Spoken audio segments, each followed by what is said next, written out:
Level 1. The Falling. You are 11, and your father is teaching you to cross the snow without leaving a single footprint behind. This is your life as a shinobi. From this first night, it is built around one idea.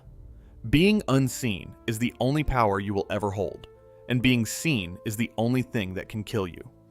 The skill you are learning in the dark is the same skill that will one day erase every proof that you or your people were ever here. Forget the black hood and the drawn blade. That is a costume the theaters invented 100 years after you are dead. You are a farmer, and so is your whole valley, tucked behind the mountains of Iga, where no lord has ever ruled. Every one of you is also something else, and none will ever say so aloud. Your father walks the snow first to show you. Wait on the outer edge of the foot, the heel set down like you are lowering something breakable into water. Then he hands you a short branch of pine and shows you how to drag it soft behind, until the field reads empty as fresh paper. The deadliest thing a shinobi carries, he says, is not a blade. It is patience. The blade is what you reach for once the craft has already failed. There is an old man at the end of your lane who still brushes out his own tracks walking to the well, from a life of making sure of it. The other children laugh. You will not, for long. He is one of the few here who grew old at this work, and almost none of you do. The others call him Saburo. And here is the part you did not expect. You are happy. There is a warmth in being made into something. The first time you cross the field clean, and your father gives you the smallest nod, not praise. He does not praise, only a nod. It is like being let into a room the rest of the world does not know exists. You belong to something old and quiet and entirely yours. Remember that it was real. You are going to need to. Level 2. The Errand. You are 17 the first time they send you out for true. They call your rank genin, the low one, the field one, the one who actually goes. You have spent 6 years learning to be nobody.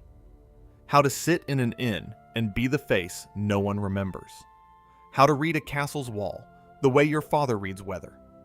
How to hold one position from dusk to the third watch without letting your legs go to sleep. Then a man you have never met hands you an errand, and you go. The errand is not what the stories promise. You do not kill anyone. Almost none of you ever do. And the ones who are any good spend a whole career never drawing a thing. You walk into a valley 2 provinces over, dressed as a pilgrim. You count the horses in a lord's stable. You note which gate is watched at night, and which is only pretended to be. Then you walk back out. That is the mission. You carried a country's fate in a number you kept behind your teeth, and no one who fed you will ever be able to swear you were there. But something crosses a line in you on that road, and you feel it cross. It is not the danger. It is how easy the lie is. You stood in a stranger's village and let them feed you and bless you, and the whole time you were counting their horses, and you were good at it. That is the part that keeps you awake. Not that you did it, but that it fit you like a glove your father cut to your hand when you were 11. The man who takes your number never gives his name. He nods, and he is gone. And you do not know who he answers to. You are not meant to. When you ask Saburo who it is you truly work for, he looks at you a long moment and says only that it is better you cannot say. Then he drags his heel through the dust between you, brushing out a mark you never saw him make, and changes the subject. You think he is only being careful.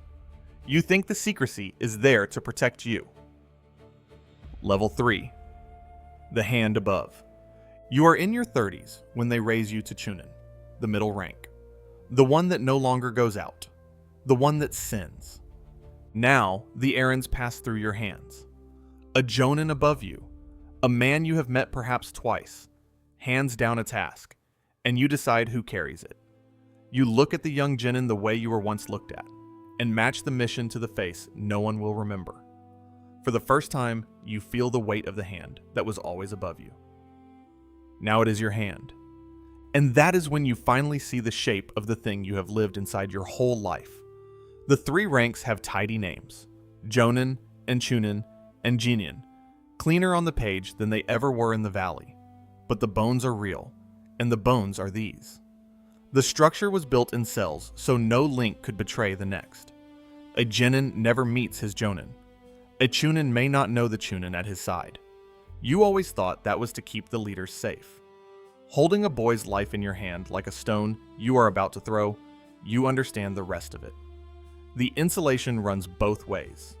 When a genin goes out and does not come back, no one above him is ever required to learn his name. It was built so your own side would never have to grieve you. You were not made deniable to the enemy. You were made deniable to the people who love you. Saburo knew this the whole time. That is what the heel drag between you was, not a habit, a mercy he was doing for you before you were ready to watch it done. Now go back, if you can, to the boy crossing the snow, so proud of leaving nothing behind. He was not learning to protect himself. He was rehearsing his own erasure, and the man who loved him was teaching it. There is a young genin you trained the fall with years ago, back when you were both children in the same snow. You send them north in the winter of 1580 to count a garrison. They do not come back. You wait the full season a handler is told to wait. Then you take out the tally you are required to keep, and you do what the craft asks, and you mark the errand closed. You get as far as reaching for the name to write beside it. Then you remember there is no line on the tally for the name. There was never meant to be. Level 4. The choosing. You are past 50 when they make you jonin, and for 1 year the world seems to prove that everything you gave up was worth it. You are the hand above now. You sit where the nameless man once sat. You choose which lord may rent your valley's silence, and which may not, and you turn some of them away. Because Iga answers to no daimyo, and you would keep it that way until you die.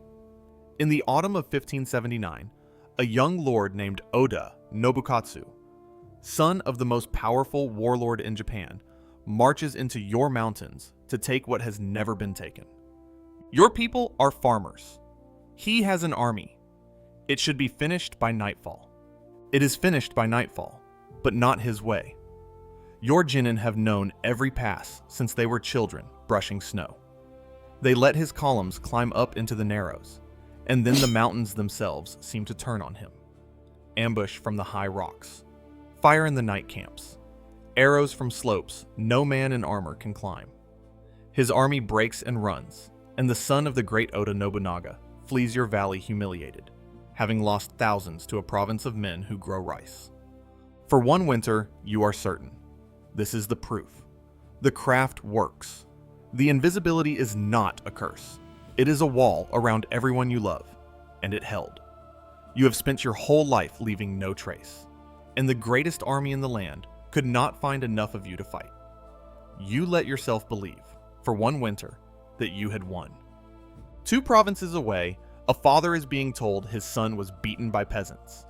That kind of shame does not stay put in a man like that. Level 5. The Fire. You are an old man when Nobunaga comes back for the valley himself. It is the autumn of 1581, the 9th year of the era they call Tensho. He does not send his son this time. He does not send a clever plan. He sends somewhere near 40,000 soldiers, some say more, into the passes from 6 directions at once, with 1 order given to every commander: leave nothing. There are perhaps 4,000 of you who can fight, in a province of 90,000 souls. The mountains that saved you against the sun are a trap against the father, because this time, no one is climbing in to be ambushed. This time, they are climbing in to burn. And the wind is dry. They set the valley alight, and let the wind do the rest. And the whole art of leaving no trace becomes, in a single week, the most terrible thing it could be. A people who built their entire existence around not being seen are a people with no walls, no banner, no fortress, nothing to hold. The thing that kept you safe was that you were never quite there. Now the fire agrees. You look for Saburo in the smoke. He is far too old to run the passes now. You find the end of his lane, and there is no lane. You find where his house stood by the shape of the ground and nothing else. There is no body to bury, no marker to set, no name to carve. The man who dragged his heel through every footprint he ever made has been brushed out of the world as clean as he taught you to brush the snow. He got the death the craft was always going to give him. He simply did not choose it. Neither, in the end, will you. 7 days. That is how long the whole thing takes. Momochi Sandayu, one of the great jonin, slips out through a gap with a handful of men and vanishes into the next province. Of course he does. Vanishing was the one thing you were all built to do. The rest of Iga goes into the ground without a single line written over it. Finale. What the snow kept. Here's the part the fire did not know it was leaving alive. What is left of you scatters, into Ki, into the hills, into other men's service, carrying the only thing you still own, the craft. 1 year later, in 1582, the warlord who burned you is struck down by one of his own, and a different lord is left stranded deep in hostile country with every road home watched. His name is Tokugawa Ieyasu, and the only way home runs straight through the ashes of Iga. A man named Hattori Hanzō, Iga blood, though he wore the enemy's colors, threads him home through the very passes where your valley died, 300 of your scattered people guarding the road. That lord goes on to rule Japan for 2.5 centuries. The guard at his castle gate is made from the sons of the men who leave no footprints, and it still carries Hanzo's name on a map of Tokyo today. That is the joke history plays on you. You spent 300 years perfecting the art of not existing, and you were so good at it that almost nothing survives to prove it happened. No roll of the dead, no graves that name you.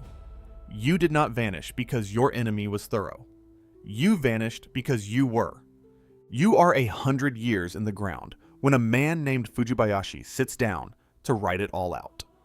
It is 1676, long after the last shinobi who ran a live mission is dust. 10 volumes, set down from memory and fading testimony. He called it the Bansenshūkai. 10,000 rivers flowing into one sea. He was not writing a manual.